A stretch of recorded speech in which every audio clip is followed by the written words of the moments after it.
As always, welcome on behalf of the Zionist Federation of the UK and Ireland and the World Zionist Organization here in the UK. We absolutely value your attendance at these events, and it's nice to see some familiar faces back with us. As always, just a couple of house rules. For those seasoned attendees, you'll know what the house rules are, but for any newbies, if we could just ask that you remain with your mics muted so that all the attention, so that there's no disruptions, there's no audio disruptions from anyone. Tuvia will be speaking and he will be showing his presentation and the virtual adventure tour video. And towards the end, we can start taking questions. So for the questions, just submit them into the chat facility in Zoom, and we'll do our very best to present to as many of them as possible to Dr. Book, and for him to answer as many as possible given, within the time constraints. So with that, I shall hand over to Dr. Tuvia Book. Thank you very much and enjoy. Hello, good evening, everybody from Ashkelon. We're trying to keep you guys on your toes by having me changing a location every different presentation. So tonight is from the lovely coastal city of Ashkelon, where my parents happen to live. We are going to be actually talking about one of the places that Ashkelon wasn't part of. Believe it or not, everyone thinks Ashkelon and Ashdod are all lovely Israeli cities, but traditionally in history, they were never part of Israel, which is quite interesting. Now we're going to scoot back about 2,200 years for tonight's presentation. It's Greek to you and it's Greek to me, because we'll be talking about what actually happened during the Greek period, and more interestingly, going to a place where even people who have been to Israel millions of times and seen everything, I think will be pleasantly surprised by tonight's presentation. So in order to contextualize it, we are going to go into a bit of historical background, to have some show and tell also. And then we are going to wander into the desert for extremely fit hikers only. And lucky we can do this virtually, the wonders of the 21st century. So let's start with Greek. So as we all know, the most important thing about Alexander the Great was that he was left-handed. And anyone who's left-handed will understand just how it is to be so great and modest and creative and all sorts of other wonderful accolades. And as a history buff, dates that are easy to remember are always the best. So in the year 333 BCE, what a great date, 333, is basically when history as we know it changed. That's when Alexander the Great, the second time around, finally defeated the Persian King Darius. And the rest, they say, is history. By the time he was 32, he had an empire that stretched literally from Macedonia, northern Greece, all the way to India. An incredible accomplishment. And it's not for nothing he was known as Alexander the Great. And of course, when it came to the countries he conquered, he had a very simple policy. If you accept me, I will accept you, live and let live. If you even think about resisting, then forget it, it's over. One of the great examples, of course, was the Lebanese, what's today Lebanon, then it was back called Sidon, the city of Tyre, where there was an island that resisted him. And this island was literally a mile off the coast. And they said, well, he's not going to get here anyway, and we're not going to accept him. So, of course, nothing stopped Alexander the Great. And he literally built an artificial causeway for a mile to the island, then laid siege to it. And, of course, no one survived. Now, whenever we study history as members of the tribe, we always say, well, what about the Jews? In other words, how do these great historical events affect the Jews? And that's what we're looking at in tonight's presentation. We'll be looking at what happened when Alexander the Great went down the coast from Phoenicia towards Egypt. What was in the way? I'll give you a clue, I'm here right now. Right, the Persian satrapy or province of Judea. Now, that's Israel's problem. In 3 words, Israel's problem is location, location, location. Whenever any great empire wanted to expand, the way through was always through Israel. Israel, if you look on that map that I saw one of you was holding, happens to be a land bridge between the three continents, Asia to the East, Africa to the south, and Europe to the north. So in the old days, days of yore, not days of mine, but days of yore, whenever any ancient empire needed to expand, it needed to go through the land bridge of Israel. So basically, it had to, if it was the Persian or the Babylonian Empire or the Assyrian Empire, they had to go west through Israel to expand. The Egyptian Empire had to go north through Israel to expand. The Roman and Greek empires had to go south through Israel. In other words, even though Moses took a left and not a right, we missed all the oil, we did get the location. And that means whenever you travel around Israel and see something that's called a tel, now again, if I was teaching non-virtually, I could ask if anyone could tell me what a tel is. I'm sure some of you actually know, but in the spirit of the monologue, I'll tell you what a tel is. A tel basically is an artificial mound of destroyed cities. And there are many of them in Israel. It's a unique archaeological phenomena where an ancient empire will come, destroy a city, flatten it, and build another city on top. And you get a place like Megiddo, which I passed today, by the way, on my travels, which in Greek, Har Megiddo translates as Armageddon, which literally has 32 cities, one on top of the other, going all the way back from the Canaanites. And the last battle fought there, believe it or not, was by Lord Allenby in World War I. So it's always been a strategic location of one city.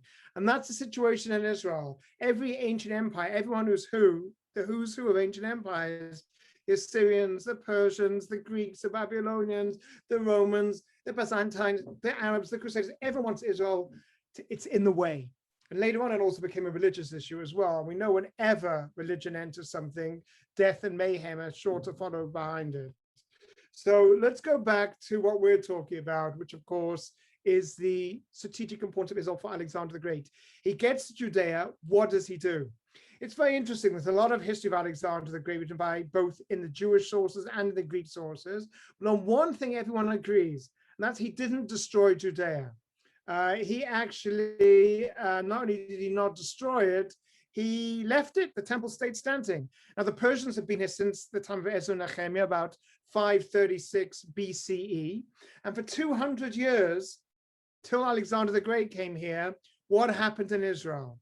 Well, the clue is, if you study Jewish history, what dates are there to remember between 536 and 333? Are there any dates to remember? You can shake your heads. It's either no or yes. All right, and the answer is no. You only had a 50% chance of getting it right. There are no dates to remember for 200 years. Is that good or bad for the Jews? It's good, because no news is good news if you're a Jew. Because usually the dates we have to remember do with death and destruction. All right, name me some Jewish history dates. Oh, 70, temple destroyed. Oh, 1492, the Jews were kicked out of Spain. Oh, 1939, the Holocaust. So people usually, when there's a date to remember, it's something negative or bad. That's just the way history is taught. Where for 200 years, there's almost a blank slate when the Persians were here. From 536 all the way to 333, there are no memorable dates. And do you know why? Because the Persians were incredibly tolerant. They really had a live and let live policy, and all the local places where they lived in had their own deities, their own temples. And the Persians were okay with that, as long as those provinces paid taxes. So Alexander the Great comes in 333, just wiped out Sidon, and he gets to one city called Gaza. You might have heard of Gaza, right? It's slightly in the news every now and then. And when he got to Gaza, the governor of Gaza made this stupid mistake of saying to Alexander the Great, I've got a very strong city with massive gates. So the answer is no. Anyway, a brief siege later, the governor of Gaza finds himself tied to the back of Alexander's chariot, being dragged around the city. If any of you have read your Homer, you'll know that he finds himself very much as Achilles, and that's exactly what he did to Hector, but I don't want to bore you too much. And Gaza was the only city conquered in Judea. So why doesn't he conquer Jerusalem with its temple? We don't exactly know why, but Josephus about 300 years later, and the Talmud about 800 years later, both mention this legend of the high priest of Jerusalem coming to Alexander the Great and Alexander the Great saying to the high priest, whether his name is Shimon or Jaddas, depends on the source, this is a great man, and we will not destroy this temple as long as they accept us in peace. And the priests are being very smart, and obviously having heard the news what Alexander the Great did when you didn't accept him in peace, accepted him in peace. So Alexander the Great never destroyed Jerusalem, and the temple stayed standing. The problem with Alexander is he died at the age of 32. Does anyone know what happened next? I see a few hands going up, right? Chaos and pandemonium, and I saw the number 4 because his empire was divided between his generals. There's an excellent BBC documentary, which I recommend you all watching, called In the Footsteps of Alexander by Michael Woods, where he literally goes through and follows all the history sources to see exactly what happened to how Alexander conquered such a great empire. And the last chapter is what happened next. It's known, and this reverts to where we're going to be visiting today, virtually, of course, as the Diadochi, the descendants of Alexander, the top generals of Alexander the Great. We don't know why he died. It could have been malaria, he could have been poisoned, a lot of mystery. He'd just been married, he just had a son and heir, and he got to Babylonia after this massive conquer, and he died, basically, very quickly. We're not quite sure exactly why, but the point is his heir had just been born, and very soon afterwards, the heir and the wife. So the empire is divided up between these 4 generals. And what's that got to do with Israel? Quite a lot, because the top 2 generals are called Ptolemy and Seleucid. And Ptolemy, played by Anthony Hopkins in the movie of Alexander the Great, took Egypt, which was the breadbasket, a very rich old country, and Seleucus took what's now Asia. In other words, he took what's today where Jordan, Lebanon, Syria is. And guess what was in the middle? Yep, you guys got it. The good old Jewish homeland, Judea. And for the first 100 years, the Ptolemies were in charge of Judea, and things were pretty chill, live and let live.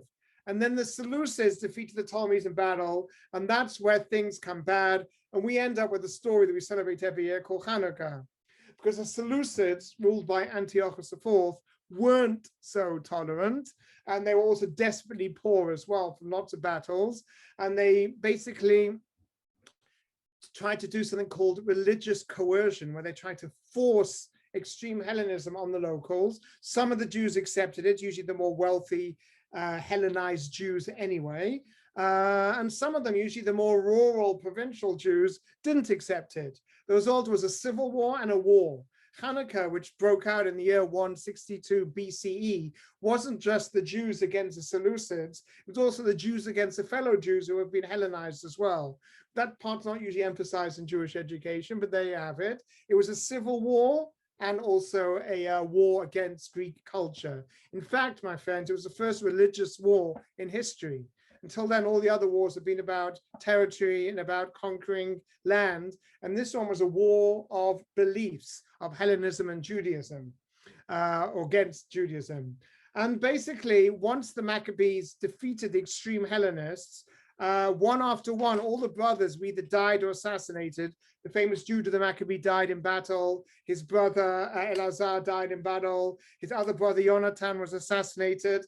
And the last living brother, Shimon, he was the one who founded the dynasty. And for 100 years, what we'll be talking about in the movie in a few minutes, the Jews were ruled by Jews in the land of Israel. That was their only 100 years in the 500 years of the Second Temple period, from 536 to 70, where Jews were not ruled by a foreign power. Now, what happened when the Maccabees, the Hasmoneans, replaced the Hellenized Seleucids?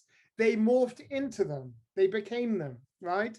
So the first king was Shimon. He didn't call himself a king. He called himself an exilar. The next one was Yehuda Aristobulus. The next one was Yochanan Hyksos. You don't need to remember these names. There won't be a test. And the fourth Hasmonean king, who we'll be talking about, was called Alexander Ioneus, right? A lovely Jewish name. So you can see how by the 4th generation, the Jews themselves have become Hellenistic despot kings. And that's a fortress we're going to be visiting today. The fortress of Alexandrium in the Jordan Valley. And it was built by Shimon. That's the only surviving one of the Bros Maccabees, great-grandson, right? So I just want to contextualize what we're talking about, where we're going to be visiting historically. Now, before I go into the film, I wanted to show what I have for show and tell. If you can't see it clearly in my hand, I'm going to show you, I have a PowerPoint to show you. I actually have here a coin, to coin a phrase, which is 2,200 years old. I can see if I can hold it up to the camera, which is, where's the stupid camera? There. And if you look at it, let me get a light on it. Does this light work? Hold on, no, this light, I can't move. Okay, I'm gonna have a much better picture. You can see it's small. I'll show you in detail later on. It's what it is called is a 2,200-year-old coin. What it actually looks like, I'm going to show you now because I'm going to share my screen, I hope, and put you onto a PowerPoint. 1 second, share screen, PowerPoint, share. Okay, can you guys all see this? Steve, can you see the coins of the land of Israel? Right. So we're now going to go for coin collectors, numismatologists, and we're going to look at some coins that explain to us a bit of history, so we'll enjoy our tour a lot more. So let's go with the first coin. And the first coin ever minted in Jerusalem. If any of you have been to Israel, it looks mysteriously like what coin today? Look on the right. Looks like a 1 shekel coin, right? So let's have a look. Where is it? There it is at the bottom. That's the 1 shekel coin in Israel. And that basically was the first coin ever minted. It has a lily on it. In case you thought it was a Crusader symbol, this is 1,500 years before the Crusaders. And the lily was a symbol of the Jerusalem. And on it are 3 letters in ancient Hebrew, Yud, Hey, Dalet, which means Yahud or Judea. And that was the name of the Persian province. And that was what Alexander the Great conquered. So the first coin minted in Jerusalem has this lily on it, a Persian eagle, and the 3 words Judea, right? Not Palestine, not Palestina, Judea. That was the name of the province. Then what happens next in history? Let me just put everything up here.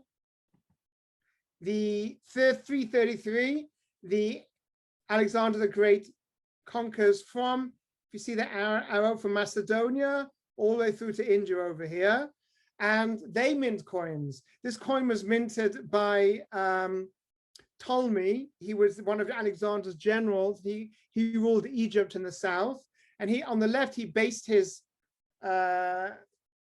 side of his face on the silhouette on Alexander's coins. On the right again the royal eagle. And on it says Basilios Ptolemaeus, which is King Ptolemy.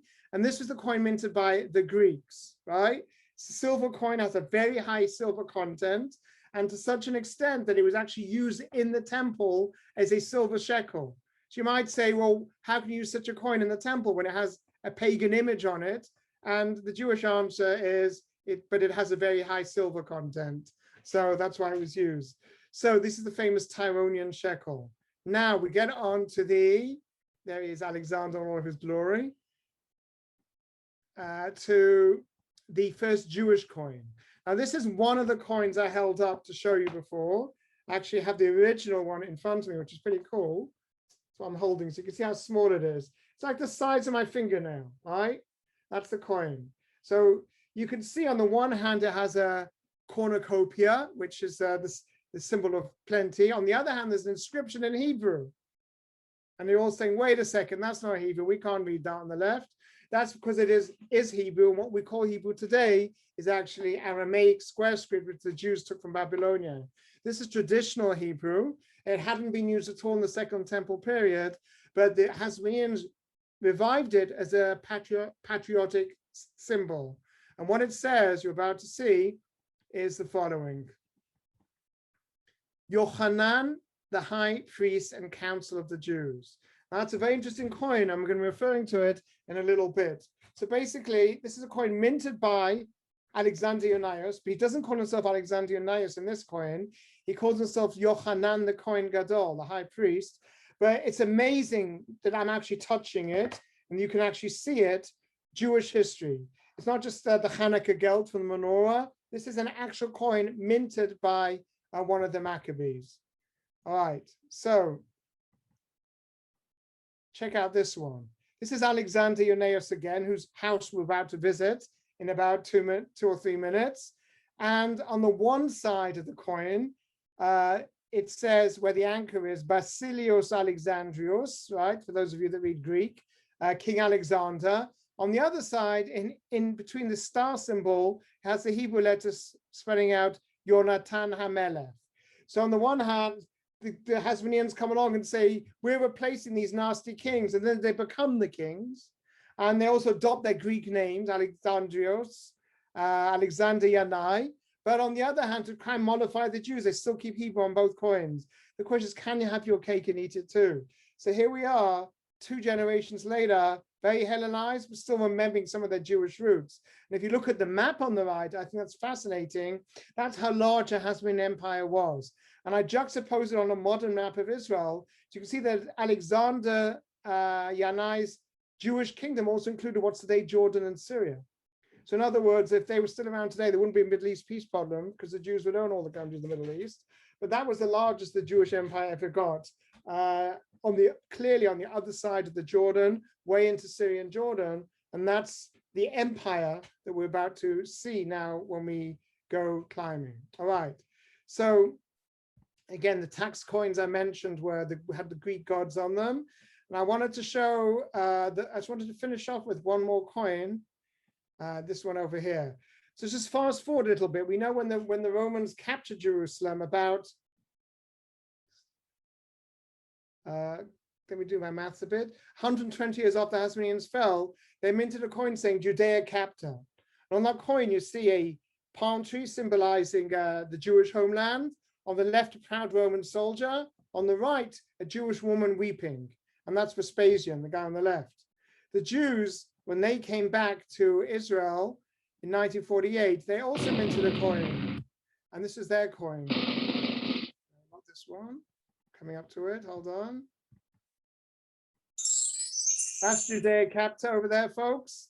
And the next coin you're about to see is the Jewish answer to that. 10 years after the state was declared, we minted a coin that said Israel Liberata. And on it, you have a palm tree symbolizing Judea, just as in the left coin.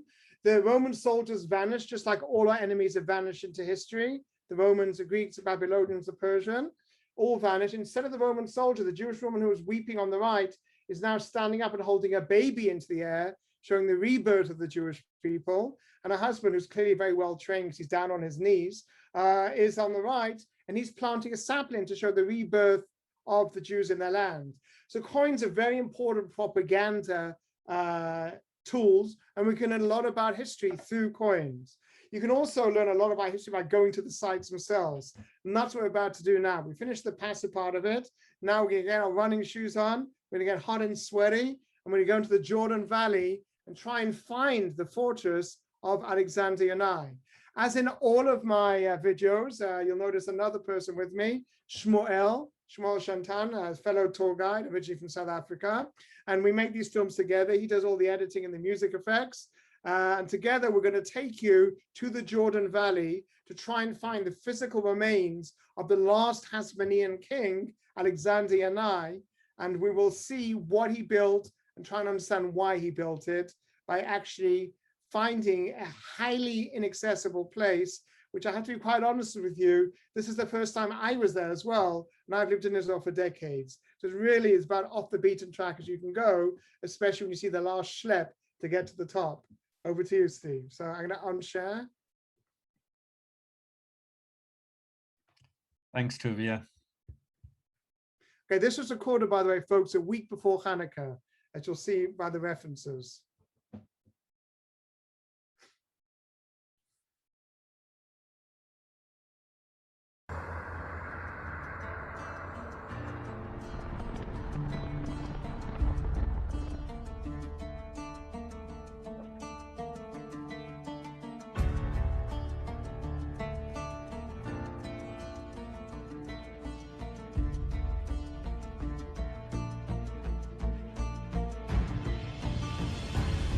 Shalom, good morning folks. So excited to be back with Dr. Tuvia Book. You find yourselves with us here in the Bik'ah in the Jordan Valley. Today we're heading to Alexandrium. Here we are in the land of Israel a week before Hanukkah, and right behind us, that conical shaped hill right over there was built by a Maccabee, was built by one of the Hasmoneans. As we go and explore not just our history, where we come from, damn your iron bat to know where you come from, but Moshav Yafit, settled in the 1990s.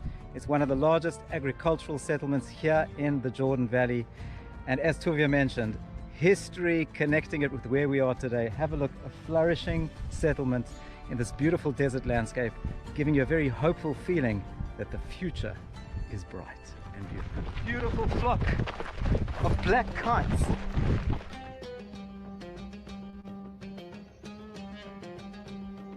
Now we're heading into the wilderness. You can see the peak of Alexandrium started ahead of us. Spectacular scenery.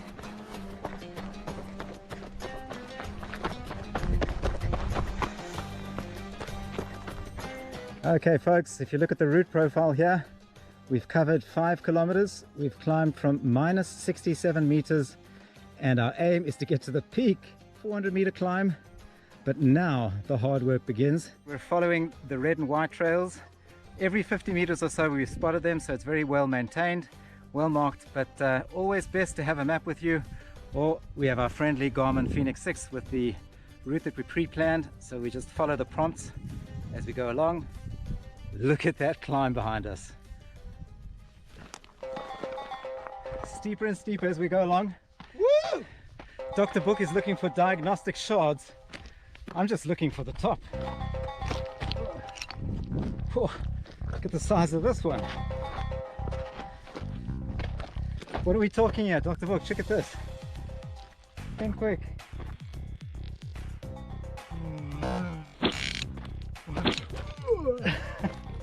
here we have a 2,200-year-old Hellenistic fragment all the way from the Greek island of Rhodes. And this, believe it or not, was once part of a... Jeez. I have no idea how steep this path is. We're talking a 50-degree angle, maybe even 60.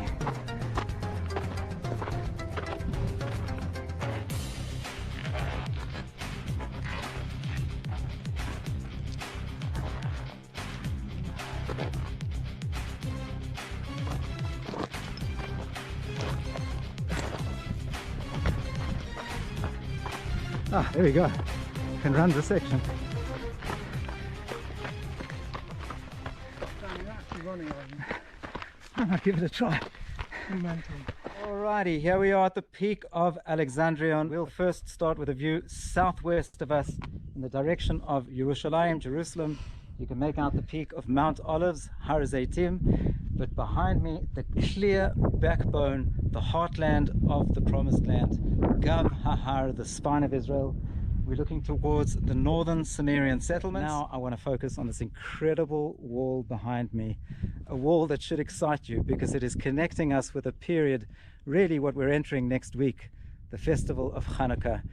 Hellenization. This was the issue 2,200 years ago, a culture that clashed with the local Israelites and really meant that a revolt would break out between these two ideologies, the first ideological battle in the history of man. And this wall can connect us with that story. But if you look at the timeline here, this is the timeline of the land of Israel.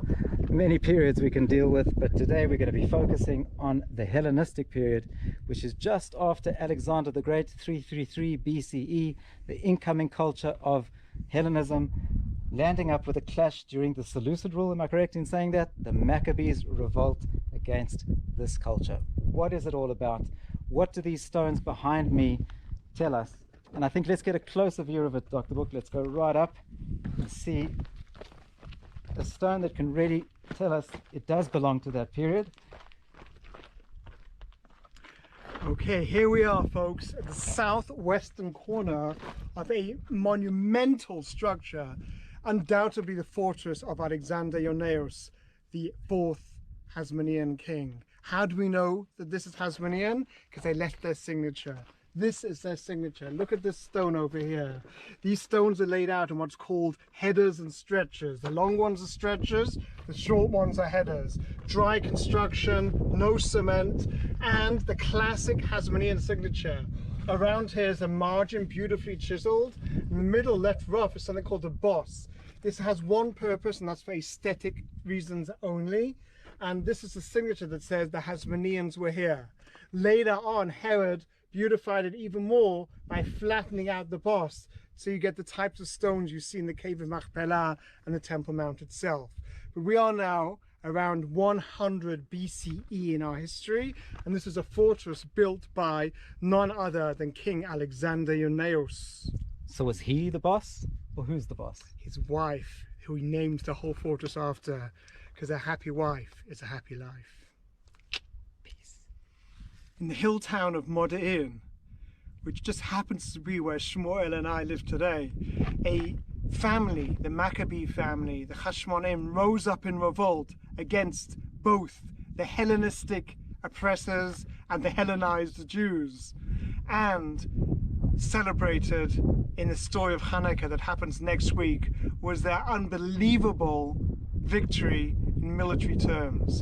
And for about 100 years, this land, once again, was ruled by Jews, the descendants of Judah the Maccabee and his brother Shimon, and Shimon's grandson, believe it or not, Alexandrium, built this wall right behind me. Ain't that a beauty? Standing on a heart-shaped stone from the period of Herod, and Dr. Book and myself have brought you here at the perfect time. It's all about making history relevant. We've seen the walls from Alexander Yanai dealing with the period of Hanukkah.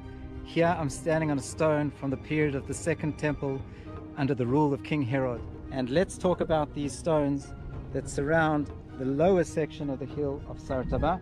We're about 30 meters down from the crest of the hill. Let's plug into Herod and the period that we see here. What was the story? In the year 63 BCE, Pompeius roamed in with the Roman army and basically made Judea a province of the Roman Empire. 20 years later, the Romans appoint a puppet king, Herod, and Herod came to this site, and for exactly the same reasons the Maccabees built here, strategic reasons. It overlooks the whole Jordan Valley. On top of that, this marked the eastern part of the Roman Empire. On the other side, which is today Jordan, was then the Parthian Empire. For strategic reasons, Herod rebuilt the destroyed Maccabean fortress, and he put on this place, on this hill, a beautiful palace. The remains of these carved stones are all from the time of Herod. And you might see these hearts and think it's very romantic, but very unromantically, this is where he ended up killing his wife Miriam and her two children, Alexander and Aristobulus, in this very place where we're standing right now. The whole body is beautiful working. sight, it's beautiful architecture, it's also drenched with blood. So him lying down the whole We brought our time followers and friends here is not the a best. week before but Hanukkah.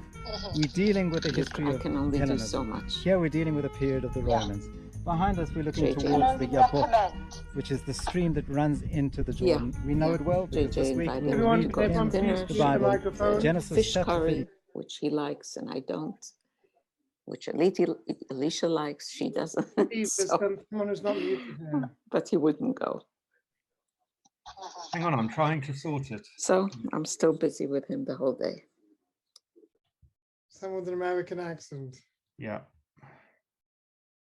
Could everyone just please remember to keep themselves on mute? Thank you. About Jacob struggling with the angel all night. And you know what? We're struggling with that. Struggling with history. That for the first time, after almost 4,000 years of talking about this history, of studying this history, of making it relevant, we're here. And we're here overlooking this magnificent view with modern settlements. You can see Shlom Tzion and the regional council of the Jordan Valley. You can see the settlement of Masua. It is green, it is lush, it is hopeful, it is beautiful. In those days and in these days is what we read in Hanukkah. Next week we'll be reading in our prayers. We'll be lighting our menorah. 2,000 years ago, this is the type of menorah the Jews lit.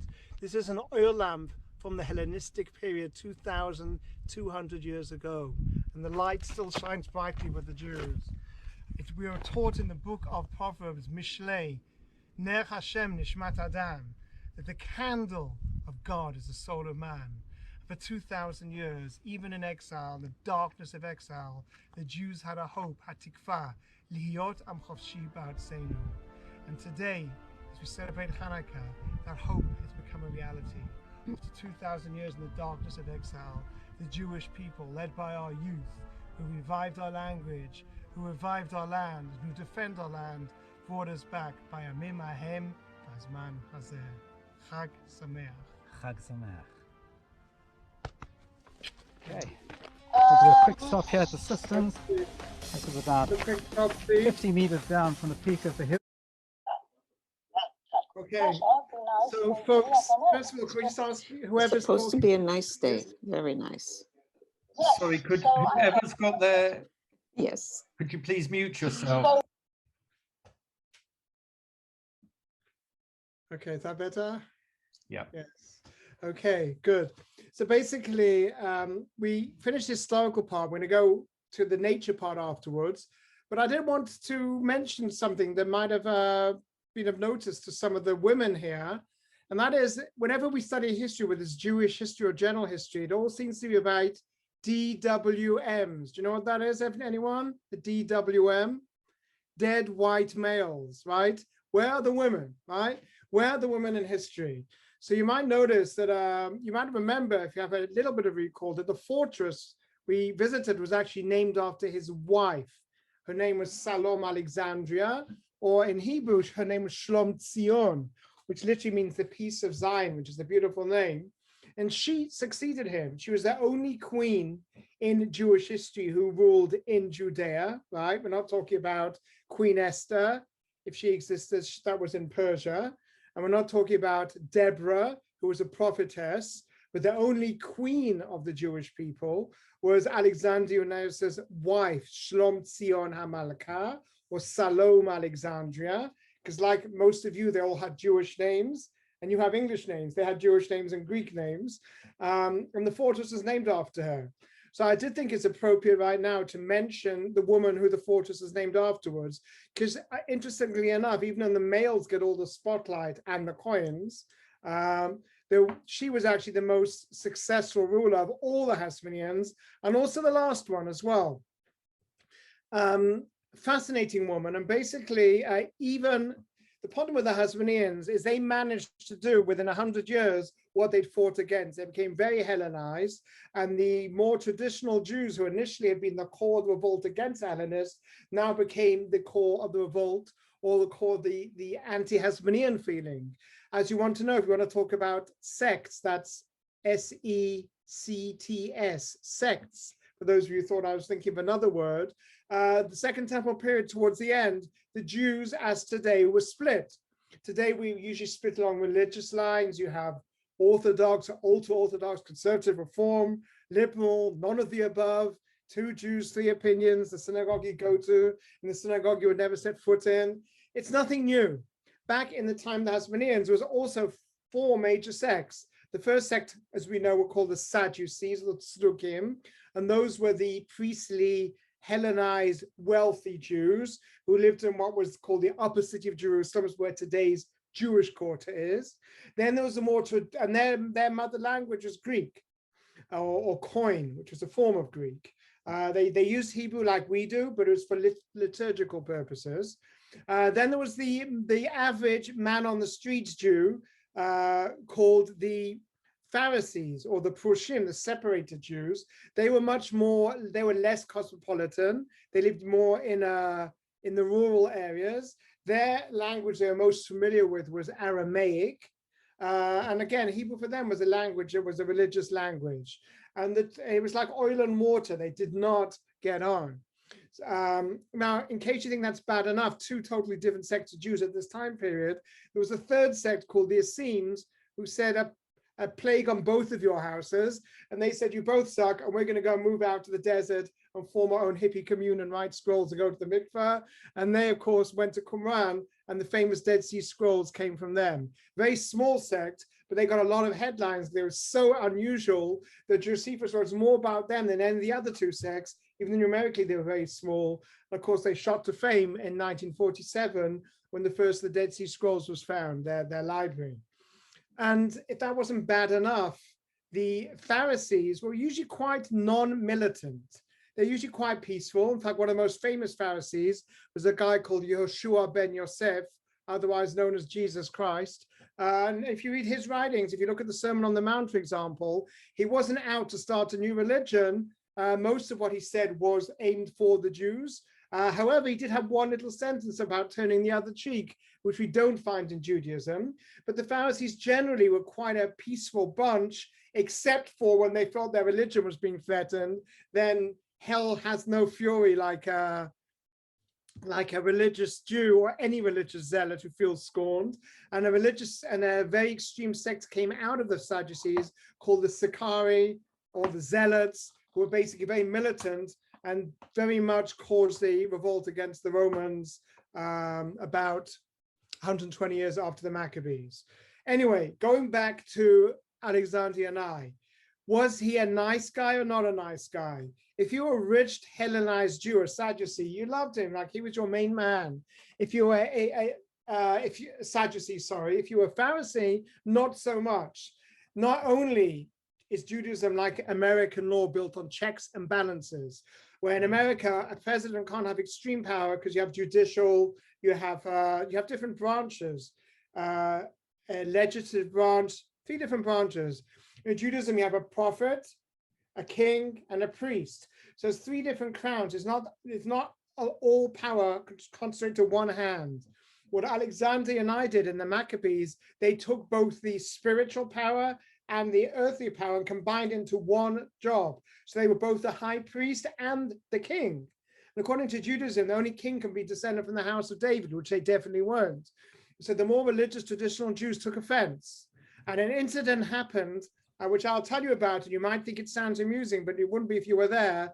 On the festival of Sukkot, when we have a lulav and etrog, Alexander and I, because he was the king, and as Mel Brooks says, it's good to be the king, he decided to change the ritual at the temple. And he did things differently, and the traditional Jews didn't like it. You know, traditional Jews are very tolerant, as we all know, and they didn't like it when he changed the ritual. So they started throwing their citrons, their etrogs at him. And to quote Queen Victoria, he was not amused, closed up the temple and slaughtered about 10,000 of his fellow Jews because they were against him. So basically, he wasn't that popular, almost caused a civil war, was very much a hated figure.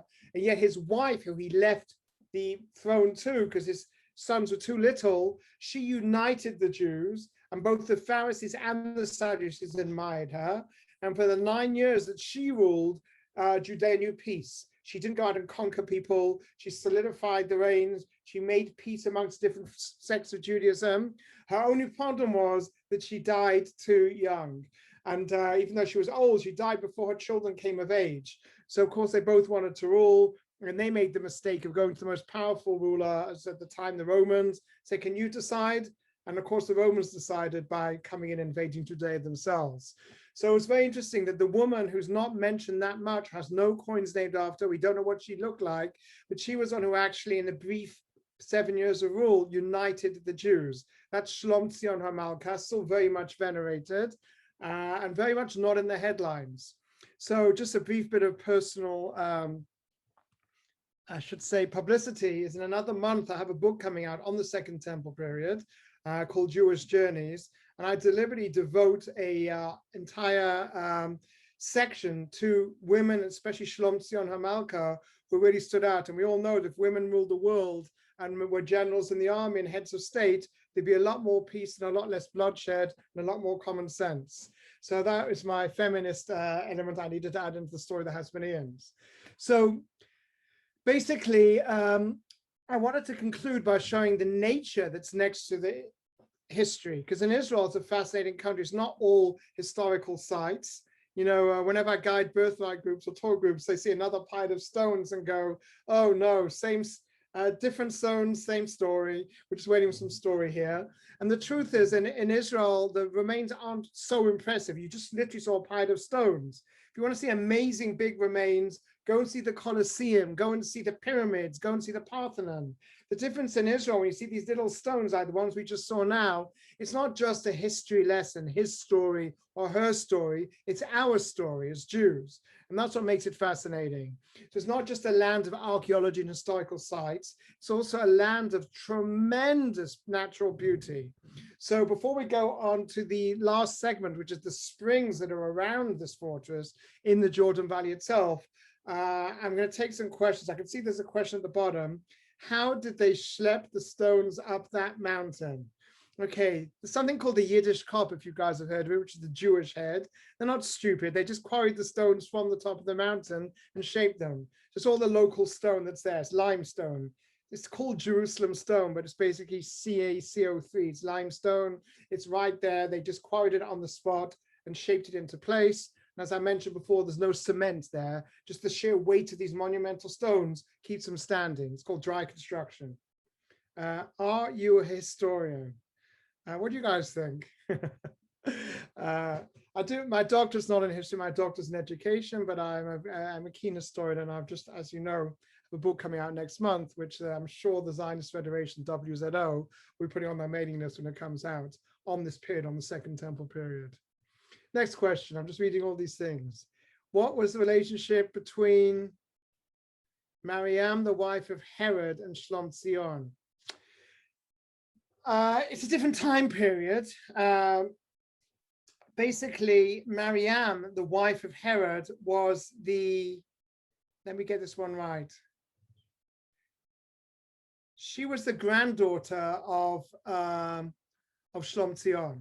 So one of Shlom Tzion's sons, right, this lovely Jewish name of Aristobulus, his daughter was called Mariam or Miriam, and she was married by Herod after he dumped his first wife because he wanted more legitimacy, so he married a Hasmonean princess. Please, could you spell the name of the queen who ruled for 7 years that you mentioned? My Hebrew is limited. Okay, so someone else wrote that. So it's either Salome Alexandria or Shlom Tzion, which means Shalom is peace and Tzion is Zion, the peace of Zion. So the rabbis refer to her as Shlom Tzion. Josephus refers to her as Salome Alexandra. Okay, 76 to 67 BCE she ruled. 76 to 67 BCE. Okay, any other questions before we head on to the lovely nature part to finish? I'm just reading the comments over here. So you can write your questions in the comments.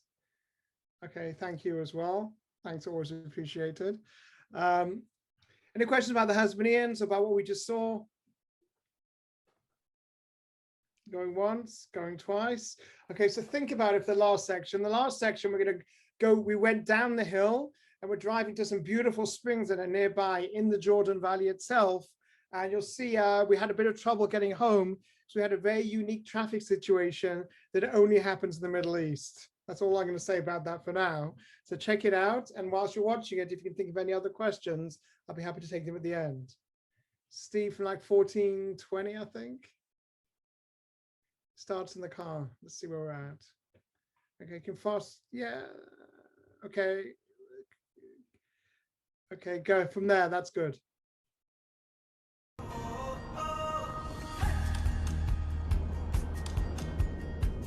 How's this?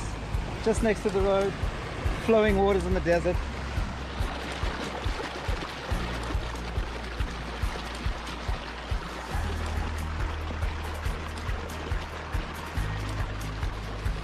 Stunning.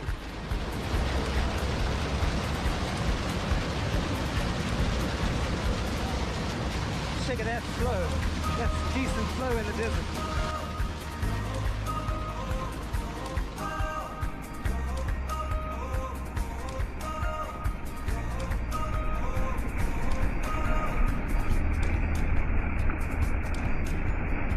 Okay, we have 3 armed soldiers, youngsters serving in the IDF, and we're doing a hike up to Wadi Uja, the spring of Uja. We'll finish off our day here. You can smell the figs. Fresh and beautiful.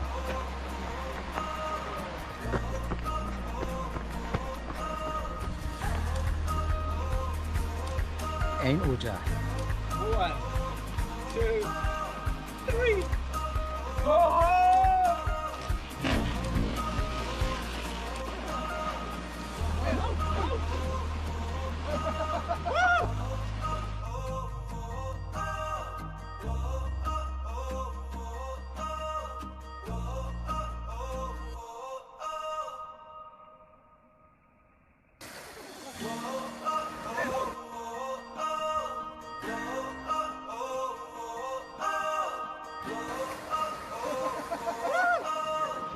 Nice. Getting intimate with Wadi Uja. Oh, Khemdata Shaked. Almond Sham. Thank you, Shaked. We need a hot cup of tea. It's cold. Beautiful. Check that out. Babbling with life.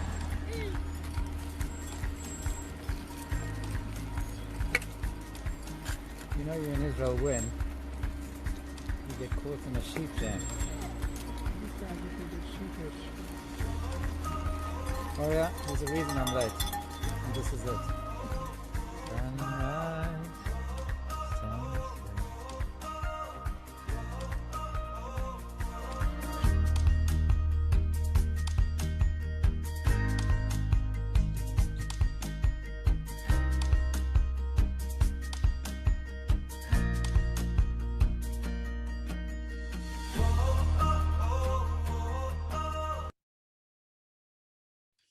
Okay, so you can see, everyone, you have the juxtaposition of history and nature, which always makes a great, where am I? Oh, there I am. Okay, which always makes a great combination of things to do. And so that's Israel in a nutshell. You've got like this insane history going back for millennia, and also beautiful nature as well. Literally is a world in one country. I was just driving past Alexandrium today, in the Jordan Valley, actually. Where is Ein Uja on the map? So if you look at the Jordan Valley, and you're driving up, if you go down from Jerusalem all the way to the bottom, you can make a right towards Eilat when you see the Dead Sea, or left up towards Bet Shan. If you make the left at the bottom of the road there, you within 10 minutes you get to the Uja Spring. It's by the there's a place called Mifgash HaBikar, or the Bikar meeting place. It's like a whole set of eating places and the cafes. You just have to stop in there. There's a petrol station and ask where the spring is, and they'll show you it's right there. So it's from Jerusalem, it takes about 40 minutes to get there. But there are literally springs all over Israel. Most of them you've never heard of. Everyone just thinks it's all about Ein Gedi, but that's just one of hundreds of springs in Israel. And that literally is Israel. You can go skiing in the Hermon, and then 2 hours later you can go lying on the Mediterranean beach. It literally is a world in one country, geographically and historically and religiously. Fascinating place. You must all come and visit after this little thing called a global pandemic is over. Okay. Any other questions? I appreciate all of your thanks, but if anyone has any questions, now is the time to ask.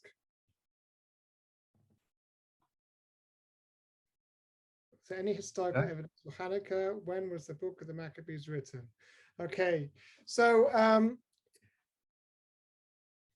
there is historical evidence. There was definitely Maccabees, Hasmoneans. We know, I just showed you their coins, damn it, and you just saw their fortress. So they did exist as historical people. The question you're asking is, maybe, if I understand correctly, is there any evidence of the miracle of the oil? And the answer to that is most definitely not. The first time that appears in the Jewish sources in the Talmud, in a tractate called Shabbat, which was written in Babylonia about 600 years after the events. The miracle that happened is a miracle we read about in our prayers, which is a military victory. If you can appreciate the wondrous 6-day war in our own lifetimes, where a small force beats a much bigger force, that was a miracle of Hanukkah. And if you read the prayer called Al Hanesim, or about the miracles, it doesn't refer to the oil, it refers to the military victory of a small mobile force who were basically conquered a much larger professional army. So that, if you consider that a miracle, that's a miracle. We're taught in the Talmud not to believe in miracles, but to trust in ourselves. But the Maccabees most definitely existed. Their buildings are all over Israel. Their coins were minted. And the Book of the Maccabees was written by them. It was a propaganda book. It was written in the 2nd century BCE. But the rabbis who did not like the Maccabees very much decided to cut those books out of the actual canonical texts. So they're called in Hebrew Sefarim Chitzonim, or external books. And they were not included in the Jewish Bible, even though they are in the Christian Bible, the books of Maccabees.